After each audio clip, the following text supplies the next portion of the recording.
అసలు Chagos islands మారిషస్కి ఇచ్చేయడానికి UK ఎందుకు ఒప్పుకుంది?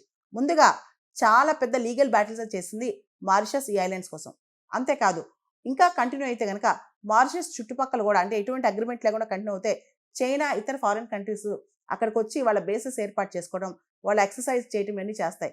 ఈ డీల్ అనేది యూకే చేసిన ఈ డీల్ అనేది మారిషస్తో యూకే కూడా బెటర్ డీల్ అనే చెప్పుకోవాలి. ఓ పక్క మారిషస్లో వాళ్ళు సెలబ్రేట్ చేసుకుంటే మా సోవరిటీ మాకు వచ్చేసింది, మా చాగోస్ ఐలాండ్స్ మాకు వచ్చినాయని, ఇంకో పక్క యూకే కూడా ఇది మంచి డీలే, మన డీగో గార్షియా మనం లీజుకు తీసుకోగలిగాం, 100 సంవత్సరాల పాటు డీగో గార్షియా ఇంకా మన చేతిలోనే ఉంటుందని చెప్పి వాళ్ళు కూడా సంబరపడుతున్నారు. యాక్చువల్లీ అక్టోబర్ 2024లోనే యూకేకి మారిషస్కి మధ్య ఈ చాగోస్ ఐలాండ్స్ విషయంలో డీల్ కుదిరిందనమాట.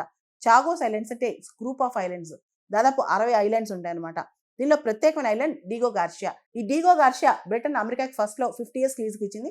ఆ లీజ్ ఇప్పుడు నెక్స్ట్ కూడా ఎక్స్టెండ్ చేస్తుంది అనమాట. యాక్చువల్లీ డీగో గార్షియాలో ఉన్న అమెరికన్ మిలిటరీ బేస్ ఏదైతే ఉందో కంప్లీట్గా అది అమెరికా మాత్రమే కాదు, ఈ డీగో గార్షియాలో ఉన్న మిలిటరీ బేస్ 5 ఐస్ అలయన్స్ కూడా యూజ్ చేసుకుంటుంది. America, Canada, Britain, New Zealand, Australia ఈ గ్రూప్ కూడా ఇక్కడున్న మిలిటరీ బేస్ని స్ట్రాటజికల్గా యూజ్ చేసుకుంటూ ఉంటుంది అనమాట.